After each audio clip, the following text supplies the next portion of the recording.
I want you to tell him that Veronica Lodge is now under the protection of the Serpents, and that Riverdale has now fallen. Did Riverdale just make a bold move and kill off a main character? Let's break down Season 3, Episode 9 and find out just what happened.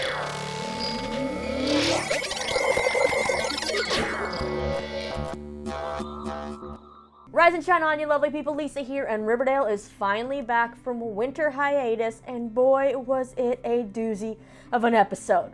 Well, at least the last part was really a doozy. You know, those last few minutes of the episode, you know, it's a big thing that happened, which you kind of expect, but it's a cliffhanger that honestly I would have thought they would have used for the mid-season finale in order to make everyone sit in torture and wait to wonder what the outcome would be over the course of this winter break. But thankfully, they didn't do that to us. They gave it to us now, and we only have to wait a week. But it was a pretty big thing to happen. And, you know, I'm going to talk about that. But in this episode, we continue with Archie out on his own in the wilderness of Canada. Veronica tries to go toe-to-toe with Hiram yet again. Betty tries to get the sisters to help her take down Hiram. And Jughead has to make some tough decisions when it comes to the Serpents. But that ends up giving us more of Cheryl, Tony, and Fangs in this episode, which I'm not mad about. So let's not waste any time with my random rambling and get into this recap. So we pick up 5 weeks after the quarantine has ended. Obviously, Jughead, Betty, all of the people from the Sisters of Quiet Mercy have been let back into Riverdale. But Jughead says that the pep has not returned to the town yet. Now, crime has risen and the Gargoyle Gang is running amok, and even at school, it's kind of turned into, well, a prison. There's a lot more rules in effect enforced by the RROTC, including little to no physical contact. No, you just enforce them like the crypto-fascists you are. Come on, TT. And first, we are going to talk about Betty. So she's been housing all the kids they rescued from the Sisters of Quiet Mercy at, well, their house. And let's just say Alice is not too thrilled about the full house. And Betty ends up finding out that a boy named Tyler, he's still doing some fizzle rocks. And he reveals that he got them from an unnamed serpent. But more on that a little bit later. So now Betty has to figure out just how to help these kids while also kicking the plan to get the sisters to testify against Hiram into gear. So Betty's teamed up with attorney Sierra McCoy, and they're ready to offer the sisters immunity if they testify against Hiram. But you know something has to go wrong, right? Because the sisters are not going to go against Hiram that easily. Sierra and Betty are informed by the sisters' lawyer that they've conveniently taken a vow of silence. And since Betty can't testify, since when she was in Sisters of Quiet Mercy she was kind of on drugs, they kind of start to panic that their plan is going down the tubes. Then when Betty returns home, she finds Polly and Evelyn there pushing the farm on these kids, telling them how it's a safe place. Of course, Betty goes on the defensive to say the farm isn't safe. However, Polly is like, you know what, kids? You're not safe here either because the Gargoyle King broke in and tried to attack Betty and Alice. So now everybody's a little more on edge. Betty ends up trying to find other ways to help these kids and place them in different homes, so she calls a social worker, but unfortunately the social worker reveals that it's going to be pretty hard to place all these kids because people don't really want to take them in because of the emotional, you know, distress and trauma that they've experienced. The social worker then kind of asks for an update about the case and how it's going, and Betty tells her that the sisters have taken a vow of silence because of their religion conveniently. But the social worker then reveals a big bomb to Betty. She says that the church disbanded the sisters over 60 years ago because of their cruel and inhumane practices. So basically, their vow of silence won't hold up in court because they're not part of any religion. So when Sierra and Betty present this nice new information to Sister Woodhouse, they know that they've got that ace up their sleeve. Sister Woodhouse finally agrees to testify that Hiram gave them money and drugs for testing in return for immunity. So things are starting to look good for Betty until she returns home once again and finds that one of the kids, Tyler, has been beaten up by the Gargoyle King. He's definitely still trying to get those fizzle rocks. And they pretty much call Betty out for being a big fat liar because the Gargoyle King is in fact not dead. So now these kids definitely don't feel safe, and Betty tries to calm them down, saying that the sisters are now going to testify, everything's going to be okay. But with the kids still feeling a little unsafe, Betty decides to go ask for other places for them to stay. So she enlists Fred, Nana Rose, Cheryl, and Sierra to take in some of the kids, and they happily agree. But Betty's luck when she returns home in this episode just keeps getting worse because this time when she returns home, all the kids are gone, and Alice reveals that she called Edgar Evernever for some advice on what to do, and he actually came to get all the kids and take them to the farm, and Betty just happened to miss him conveniently by 5 minutes. Then, when it rains, it pours, and Betty gets a call from Sierra, who informs Betty that an anonymous donor, aka Hiram most likely, paid the sisters bail, and they left a message on the wall that said, "We go to join thee." So Betty knows what this means and returns to the Gargoyle King's chamber at Sisters of Quiet Mercy and finds all of the sisters kneeling down at the statue, and I'm pretty much guessing they're dead since they have the blue lips. And we also see that the gargoyle statue that's been sitting there has gotten a little makeover as that new what animal is that? A cow skull? What is that? Is now placed on top of the gargoyle statue. Alright, now that we've run through Betty's bad luck, let's move on to Veronica and Jughead, who end up teaming up in this episode. Veronica's speakeasy seems to be crushing it. It is now a success, but they run into a snag when during one of his beer runs across the border, Reggie gets jumped by the gargoyle gang, who tell him that Veronica hasn't paid what she owes yet. What exactly does that mean? Veronica informs Reggie that Hiram told her if she continued to run her speakeasy, she'd have to give him 10%, and Veronica knows that he's not gonna let up, so he's pretty much sending the gang after her to scare her. But Veronica's thought of a plan. And once Daddy reviews these well-cooked books, he'll be none the wiser. Has anyone ever told you you're a badass? Veronica then goes to meet with Hiram, and he of course claims to have had nothing to do with Reggie's assault, and then demands 15%, not 10%. And then when Veronica says that business has been slow and she can only pay 5%, Hiram calls pretty much bullshit, saying that he knows that the parking lot's been packed and that place has been doing some pretty good business. But Hiram agrees to 10% instead and has to take a look at the books. But you know Hiram, he is too smart. Veronica cannot beat him at his own game. This is an amateur move from Veronica, who gives him the cooked books, and it seems like Hiram pretty much knows from the start what's going on, because then we see him give Josie this kind of creepy look.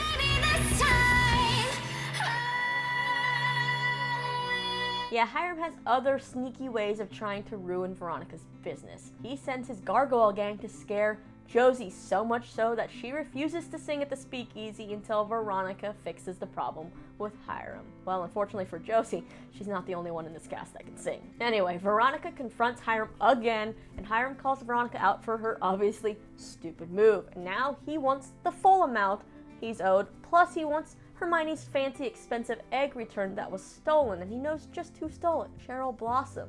So now we gotta back up a little and catch you up on what happened leading up to why Cheryl stole an egg, and that involves the Serpents and Jughead, of course. So if you remember at the beginning of the episode when I said that crime was up in Riverdale, well, Tony and Cheryl have turned themselves into some kind of cat burglar Robin Hoods, as they've been stealing from the rich and giving to, well, themselves. When Jughead learns that a serpent has been the one slinging fizzle rocks, he gathers the serpents and tells them that from here on out, they're going to be clean, and there will be no selling or doing drugs, and no crime of any kind will be tolerated. Plus, anybody that breaks this code will be permanently exiled. Now, of course, we know Cheryl's not happy about this because, well, she's kind of enjoying her little life of crime, and she stands up to Jughead, as do other serpents like Fangs, who are pretty much like, well, then what are we supposed to do to make money, because there's been no income lately and they have to survive. So FP tries to do his best to calm everyone down, saying that they're gonna figure this out. But when Jughead learns that it is in fact Fangs selling the fizzle rocks, Jughead and FP confront Fangs, who ends up revealing that he needed the money because his mom has been sick and he was too ashamed to ask the serpents for help. So Jughead, he's been trying to act like a leader, a tough guy this whole time, but he still has his little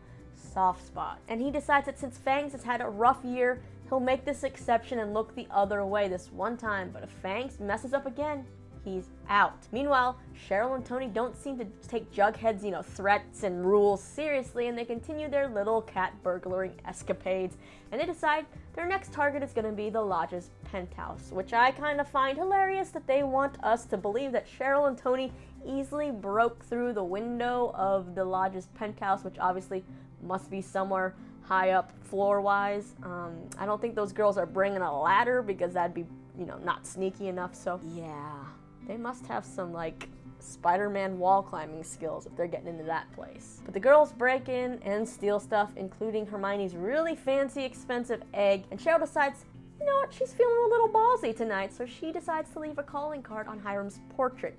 In fact, she leaves a kiss mark on his cheek, so that's exactly how he knew who stole his egg. So Veronica goes to Jughead to ask for the egg back, and in the process outs Cheryl and Tony for their crimes. Jughead and Veronica then strike a deal as Jughead proposes that Veronica basically pay the Serpents for their service and protection against her dad and the Gargoyle King, so that way, you know, it would be a cheaper deal for Veronica and she wouldn't have to pay her dad. And you know, Veronica likes this plan and agrees as long as she gets that egg back. So Jughead once again gathers the Serpents and informs them of this deal with Veronica, and then he calls out Cheryl and Tony for stealing the egg. And how dumb it was for Cheryl to leave a calling card, because not only did she expose herself, she also pinned this crime on the Serpents as a whole. And here's where things get really tense, as Jughead says Cheryl and Tony broke the code and he demands their jackets and tells them to go. Well, Cheryl's not going down without a fight, and she pulls a card out of her back pocket and basically calls Jughead out for giving Fangs a pass,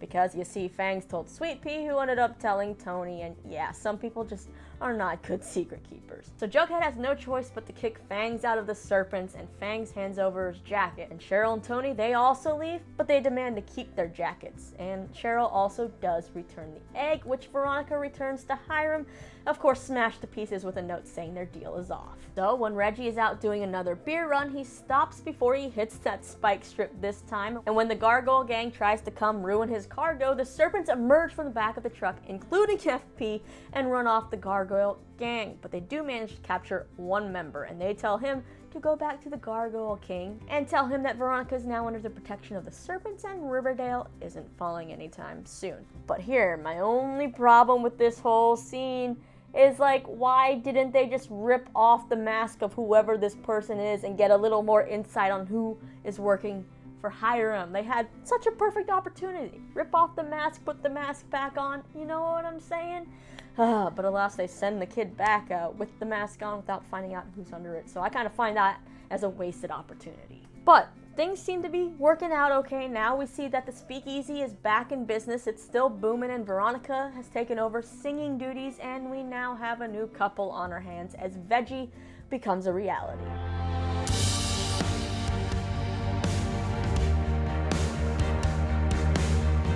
And while we may be upset that Fangs has been kicked out of the Serpents, he's not gone from the show. They actually still need him. We see Jughead, FP, and Sweet Pea meet with Fangs, and they offer him a deal. He can earn his redemption if he agrees to go undercover and join the Gargoyle gang and, you know, give them some insight, be their inside man. And you know what? Fangs says it would be an honor. So I'm excited actually for this storyline, because I obviously want to know more about this Gargoyle gang, but also I just love Fangs, so giving him more of stuff to do is awesome to me. Now lastly, let's talk about Archiekins and his, you know, little dog's purpose revival, because that's what this reminds me of. Him and Vegas on their own reminds me of a dog's purpose. Anyway, it looks like Archie is living in a little cabin in Canada with Vegas, and he's taken up some kind of job monitoring the trails or something, clearing them, that kind of stuff. He's also got contact with someone on a radio who asks if he'd be willing to do another round of work, and Archie says he'll sleep on it. But before this person signs off, she warns Archie that there have been bear sightings on the trail, so to be careful. Well, you can't mention a bear sighting, right, without actually having something with this bear come into play. So when Archie and Vegas go out to help clear the trails, he in fact gets attacked by a grizzly, and those wounds are pretty gnarly, but somehow Archie manages to make it back to the cabin and Vegas is unhurt, thank God. Now Archie, we always know that he's kind of that damsel in distress, so in the missing scene, because we don't actually see what happens with the bear, we don't see the bear because maybe it was too expensive to have a bear. I'm picturing that Vegas is the one kicking the bear's ass and rescuing Archie, because we know someone always ends up rescuing Archie. But Archie is alive and manages to make it back to the cabin and make a radio call to Katie Cade to ask for help. But towards the end of the call, she starts to cut out. So Archie, you know, he kind of panics a little, hoping that someone's going to come rescue him. And he manages to wrap his wounds with the first aid kit, and then he goes to lay on the bed to wait for help. And that's when he starts to go into, I don't know what we're gonna call it, a dream, a hallucination, the in-between, purgatory, some kind of state that's not alive. Now Archie knows that what he's seeing is not real, but when he gets out of bed, he sees Cassidy and those other guys that died sitting around the Griffins and Gargoyles game, telling Archie that Archie has to play in order to return to Eldervale, aka Riverdale. So Archie reluctantly agrees to play one round, and his quest for this round is to defeat the hooded specter of death. And the guys inform Archie that his weakness is what keeps him from winning, so Archie's basically got to tackle his weakness. So Archie goes through the door and finds himself back at Pop's the night that the Black Hood shot Fred. So Archie decides to change the narrative, and he ends up taking down the Black Hood and returns to the cabin with the hood in his hand and is like, thinks he's done. But when he comes back, the guys are not sitting around that game anymore. Instead, Warden Norton is now sitting around the games, saying that that moment wasn't where everything went wrong and Archie must roll again. So Archie's next quest card says kill the Gargoyle King, but when the warden tells him to, read it again, it now says kill the Man in Black. So is this implying that the Man in Black and the Gargoyle King are still the same? Do we still think Hiram is both, or is Hiram actually working for somebody higher up? That's still a question we have to go on. But anyway, Archie then takes that quest and walks through the door and is all of a sudden in Hiram's office the night he threatened Hiram before being arrested the next day. We see Archie do what he thinks he should have done that night and stab and kill Hiram. So when Archie returns this time, the warden is gone, and now sitting in his place are Betty, Jughead, and Veronica. And they're telling Archie he has to play another round, and it's his only way to get back to Eldervale and, well, Riverdale and Innocence. So Archie's next quest card, which he hopes is his last quest, we actually don't get to see it, but we find Archie going through the door again, and he's inside his own bedroom with a baseball bat in hand, staring at himself sleeping. Now Fred's also in the room telling Archie that there's got to be another path and that he should just come home and they'll figure it all out. But Archie, he knows what he needs to do. He knows what his quest is. He has to kill the part of himself that is weak, bad, and stupid and got him into this mess in the first place.